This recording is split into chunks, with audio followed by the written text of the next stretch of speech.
think you'd see if you could just... I think I could make you understand if you would just listen. Listen.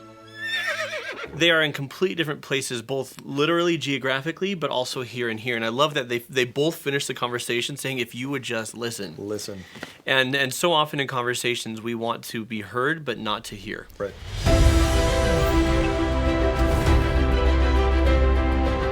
Hello, and welcome to Cinema Therapy. I am Alan Seawright, professional filmmaker. And I'm Jonathan Decker, licensed therapist. What are we doing today, brother? We are reacting to things. Yeah? Mostly you. Well, what am I reacting to? You're going to react to Pixar's Brave. Ooh. Or Brother Bear 2. Mama Bear. Brother Bear 2, Mama Bear, and little kid bears. And I really like Brave. I love the character of Merida. I love all the Scottish stuff. But when I watched it the first time, it kind of lost me about halfway through when it did turn into, I'm like, I saw this like 5 years ago. Yeah. Person turns into bear to learn an important lesson and reconnect with their family. Yeah. I never actually saw Brother Bear, but it did remind me a little bit of Guardians, the excellent Russian film with a giant tank-like human bear hybrid. It's part of the growing subgenre of person turns into bear and unleashes their fury.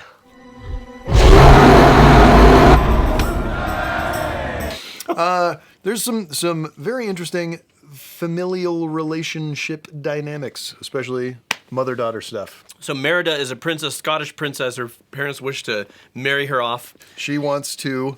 I don't want to get married. I want to stay single and let my hair flow in the wind as I ride through the glen, firing arrows into the sunset.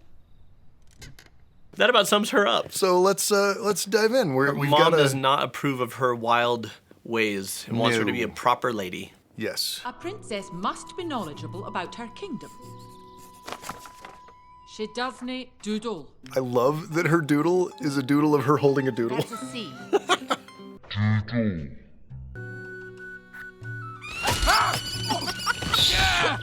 Oh, Pixar. Princess is not a chortle.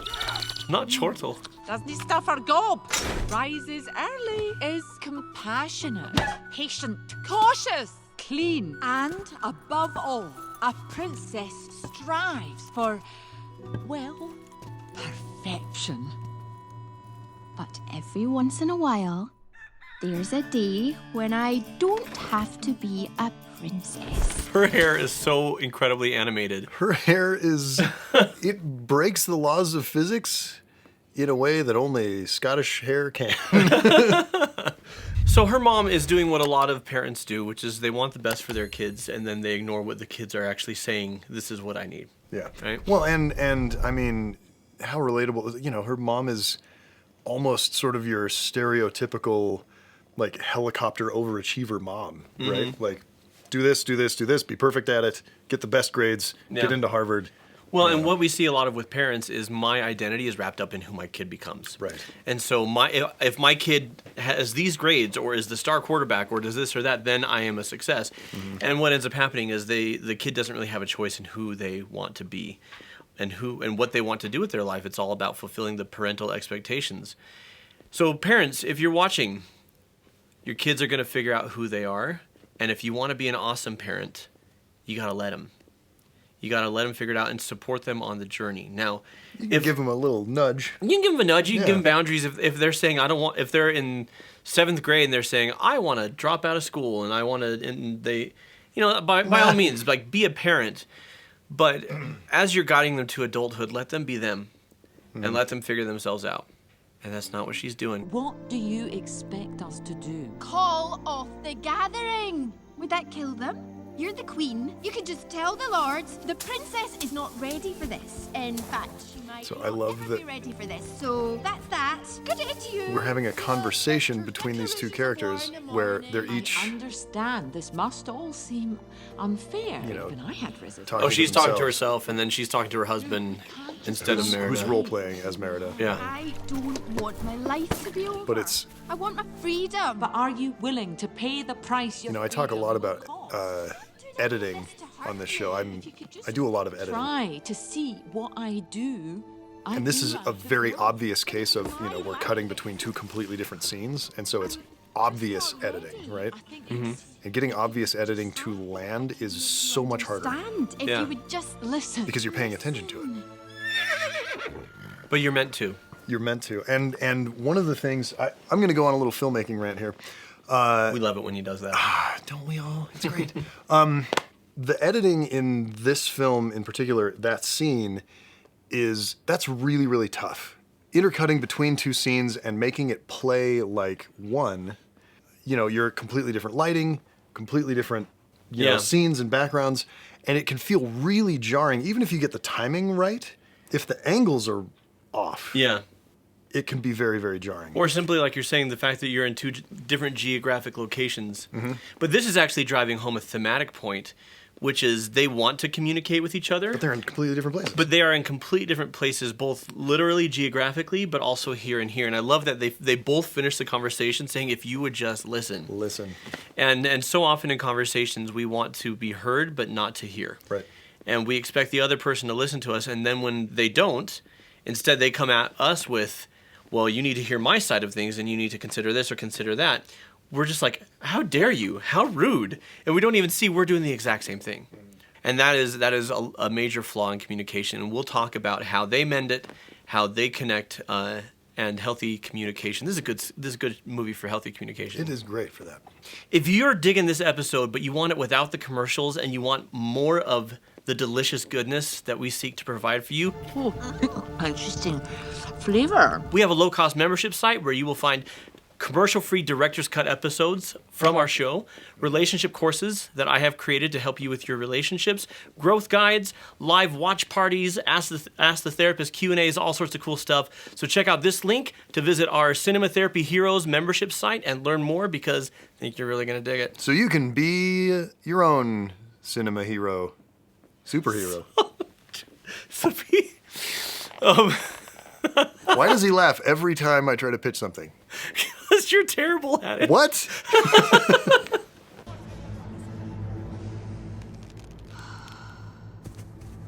Merida, I forbid it.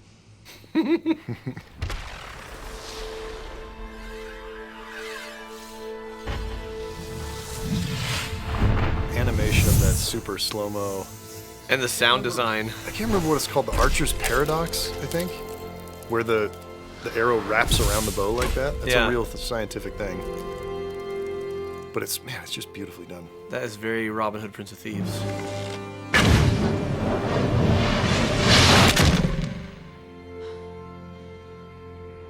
And But I love that Merida's not even surprised or upset or scared. She just stares her mom down like she knew her mom was going to be there. she just knew, and the fact that they do that, that little build-up, it's like a reverse bell tone or something, but there's that build-up, and then they just cut all the sound, and it's just... Yeah. That's just fun filmmaking. This is why I love doing this. I've just about had enough of you, lass. You're the one that wants You me to... embarrassed them. You embarrassed me. I followed the rules. You don't know what you've done. It'll don't be care fire how I- and sword if it's not set right. Just listen! I am the queen. You listen to me. Oh! This is so unfair! Unfair. You're never there for me. This whole marriage is what you want. Do you ever bother to ask what I want? You were never there for me. She was there for you all the time, just not in the way that you wanted necessarily. What to do? Trying to make me be like you? That's fine. I mean, they're both right. They're both I'm wrong. not going to be like you. Oh, you're acting like a child. And you're a beast. That's what you are. Merida. I'll never be like No, you. stop that. I'd rather die than be like you.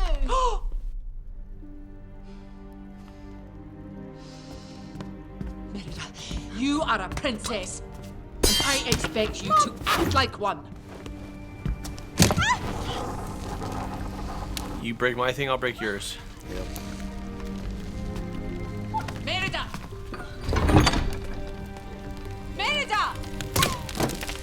Oh dear. Which she regrets. Oh no. Oh my God. So something I love about this scene is we get angry and then we do things that we regret. Yeah. Right? And I love how instantaneously she's standing there, Merida runs out, And then she turns and she sees the bow in the fire, and she immediately regrets it and starts to dig it out. What really speaks to me about that is we all get dumb when we're angry. There's a small sliver of the population that actually gets sharper. They get way smarter. Yeah. Those people are scary. I'm married to one. When she's mad, I'm like, I'm not winning this. This is not going to happen because I get progressively dumber. Yep. And but most of us say and do things we regret when we are angry because we're not thinking clearly. And what needed to happen in this situation is it was escalating, and one or both of them could have said, I'm getting angry, I need to calm down. Yeah. And then we can continue this conversation. And then it's not storming out, it's not walking out on somebody, it's saying, I'm getting angry, I need to calm down, and then leaving, and then coming back to discuss and resolve when you're calm. I mean, they still would have been upset. But what happens is we get angry, and we focus on why we're angry, and that we're justified in feeling angry, Yep. and we just run with it. We just run with that emotion. And the fact is, when you are furious, when you are angry, even if you're right, even if you're justified, it doesn't mean you should be dealing with it when you are in that state. Right. Because that's how tapestries get sliced and bows get thrown in the fire. Yeah. We've discussed on the show, and we'll probably discuss on the show again, that this rings very true to me, not because my mom wanted me to be a princess. My mom wanted me to go to business school. But, metaphorically, I've gotten in fights with my mom like that where, I'll slash the tapestry and she'll throw my camera in the fire. Because I don't have a bow, I have a camera. You guys get it. You're smart. Anyway, it really resonates for me as things that have happened in my life, but also exactly what you're saying. When you get angry, you get dumb. Yeah. I especially get just real stupid and do things that I regret. Yeah. Constantly when I'm angry. So go somewhere and either do something that's relaxing or cathartic, right? Cathartic is you're releasing the anger in a way that doesn't hurt anybody. Relaxing is soothing, and then come back. Speaking of bonding with your kids. And arts and crafts. We got to have some Decker Seawright bonding time doing art projects together. Everybody gets a barrel, okay? You get a bear. We painted these watercolor mama bears from Let's Make Art. Oh, my crown. It's a mama and a bear, get it? No. Ah. Some of the kids went for their own interpretation of things. I mean, look at this Viking bear. Yay! Instead of doing flowers, I could draw a crown, right? But they all had a blast. Do you see how it's working? I don't know. And with the step-by-step instructions and the video tutorial, we could all follow along really easily. Even our 5 and 6-year-olds could do it. I'm finished. I also felt bad. And they loved the other projects in the kids' box too. And there's a horse. The watercolor kits made it super easy with everything you need to get creative and make some art. You also get access to a supportive and inspiring community of other beginning artists. Gorgeous, look at that. flower is amazing. Look at this. I like it. So go to letsmakeart.com, you can get this Mama Bear kit, or they have tons of other project kits for kids and adults, and monthly subscription options too. Then share your paintings and tag us and Let's Make Art so we can see how it turned out. And see that you're definitely a better artist than Alan. Come on, I'm a filmmaker, I paint with who wrote this copy? That's just... It wasn't me. If you write it, I will read it. Let's make art! Let's eat art. My mom did something really good. I actually had that exact exchange with my mom one time when I was a kid. And it stayed with me. It was 30 years later, where I told her, I was yelling at her and I said, you need to listen. And she says, almost word for word, I am the mother, you will listen to me. Mm-hmm. And I remember I went to my room and I was so mad. And I got a piece of paper and I wrote her a little letter, which is so me, right? And I wrote her a little letter in which I told her, you are right. You are my mother. You gave me life. You raised me. I do need to show you respect. And I said, but I'm a person and I deserve your respect too. And I'll never forget, it stayed with me for so long. I slid under her door because that's such a kid thing to do. Let's read this one. And she came into my room a couple minutes later and she held me and she said that she was sorry and that I was absolutely right. And for the rest of my upbringing, she made such a great effort to, this is a person. This is not someone that I just need to keep in check and control or or even just raise. This is a person with feelings, with needs, and if he's lashing out, then he's hurting, right? Parents, your kids are people and their pain. We look at it and we're like, how could you be upset about something like that? Because we've got adult problems, right? Yeah. But their pain is as valid as yours is. Their fears are as valid as yours are. And when you treat kids like people instead of like kids, what ends up happening is the respect that you're demanding, they give to you freely. Yeah. Because you treat them like people. Yep. Even though my kids aren't people, they're weird aliens.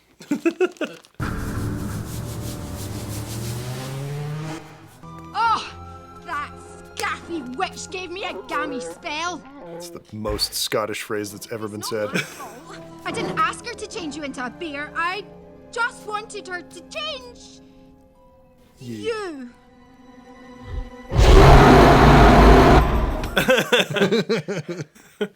But she knows her mom's still in there, so she's not truly afraid because she knows it's her mom. Right.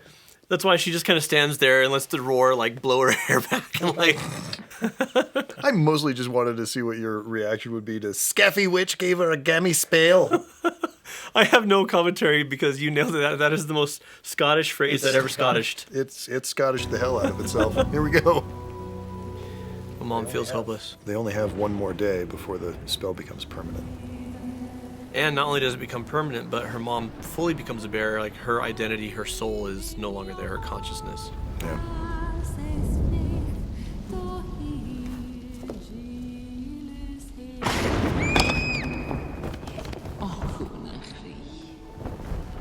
A brave wee lassie, I'm here. I'll always be right here. This little tiny Merida looks exactly like my daughter except the hair. Yeah. My daughter is an animated character. We connect so easily when they're small.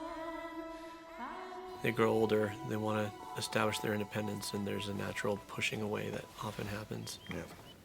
And she sees her mom as this authoritarian, tell you what to do figure, and now she's remembering just how much her mom is always there to comfort her, take care of her.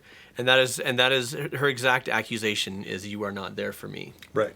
And she's remembering, no, she always has been. She always has been. Just maybe not the way I wanted, but she's always been there. Yeah. Sunrise.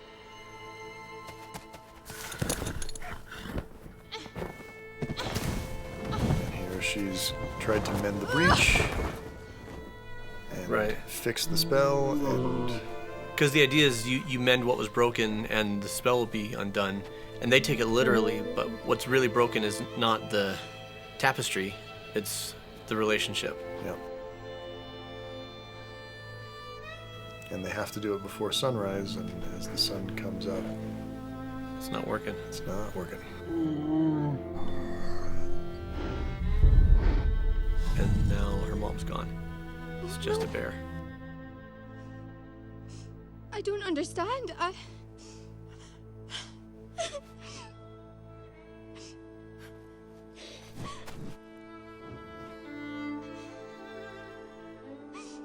Bunch of extras from Braveheart.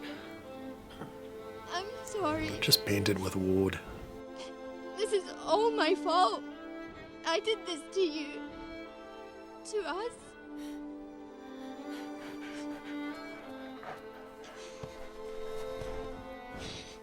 You've always been there for me. You've never given up on me. I just want you back.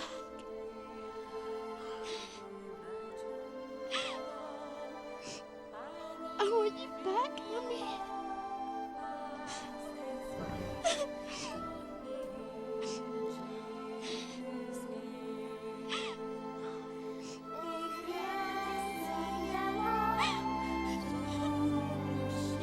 So he's gonna lose his wife and his sons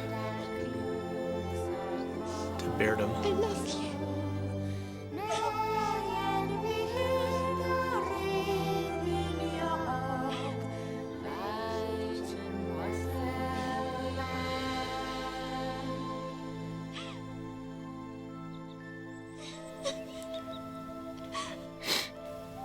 I feel like every time we watch a Pixar movie, instead of commenting, we just get sucked into it. We just watch. And I start crying. Mom, you're back.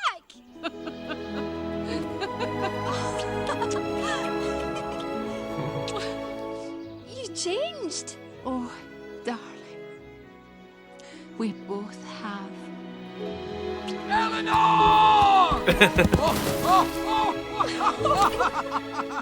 Oh, Eleanor! Oh. There we go. Get it. Get it. Oh dear. And she is fairly naked. Well, I didn't mean get it. No, I didn't. That's not what I meant. I was actually moving on to a different thought, but that was poorly timed. People watch these episodes with their kids, man. I'm sure this is going to be very insightful. Daddy, Mommy, What does get it mean? What did Mr. Allen mean when he said get it? How do we heal relationships? We have to start actually listening, right? I think my biggest takeaway from Brave is assume good intentions. Very often we do the opposite. Yep. Someone's doing something we don't like, what they're saying or doing is hurting us or impeding us, and we assume that this person is now the villain of the story. Yep. And most people, not everybody, most people want to do the right thing. Most people want to do right by others. They want to act with integrity and conscience. Most people want to feel safe, respected, and loved. And what ends up happening is our efforts to feel safe, respected, and loved, or our efforts to do right by other people go awry. Mm-hmm. And then when people don't see that I know they say the road to hell is paved with good intentions, but when we don't see the good intentions in others, when we treat them like the villain of our story, then they get defensive and they're not going to hear us. They're not going to hear what we actually need. They're just going to hear, oh, you're telling me that I'm the bad guy, and now I need to defend myself, which is what they were doing early on. And for me, the turn, that little tiny dream that Merida has during the rainstorm is so important because it's her remembering my mom isn't this just overbearing queen who doesn't care about me. She's not a bear. She's not a yeah. She has always been there for me, and she's always wanted what's best for me. And I don't like how she went about it. It's not what I needed. Mm-hmm. But I'm not going to make her the villain of my story anymore. When we assume good intentions, we give people space to change because they can hear that what they're trying isn't working. Mm. Not that it's wrong. You try to tell someone that what they're doing is wrong, and they'll tell you why it's right. Right, yeah. Because you're arguing the results, and they're arguing the intention. Mm-hmm. But if you say, hey, I believe you love me, you want to connect with me, you want to do right by me, I'm telling you this is making me feel like feel pushed away, feel controlled, and I don't think that's what you want.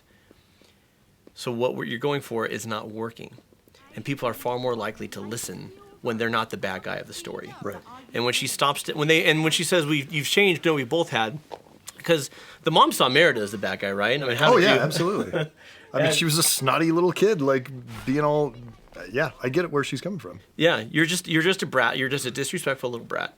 And when she stopped making Merida the villain of her story, and could see Merida as a person with good intentions, then they could say, okay, well, this isn't working. How do we need to approach it differently? Right. I love Brave. It is. It's hard to say it's one of my favorite Pixar films because that's 20 of them, but it is one of my favorite Pixar films. As a person of Scottish ancestry who is also part bear. May not have known that. It explains a lot, actually. It does. Mostly someone the with smell. You're not here. You don't have smell-o-vision. I have to live with this every shoot. This man smells like a bear. Some of our fans are like into that, so. Wet bear. It's not good. And as somebody with a complicated relationship with my mother, this movie speaks to me on so many levels. Yeah. But really, the level that it speaks to me the most on is just stealing sticky buns and running off in a barrel with a sticky bun hat and eating them. You can check us out on social media at therapy_cinema on Twitter and Instagram, r/cinema therapy on Reddit. So until next time, I'll be shooting for my own hand. That scoffy witch gave me a gammy spiel. And watch movies. I'm so glad we did it in Scottish. We're terrible. I'm actually from there. Well, my ancestors are anyway. Are they? Yeah, they are. The bear ones? Are you? Yes, the bears are from Scotland. You're still doing this, huh? I'm stuck now. I can't get out of it. I'm trapped. There's no escape.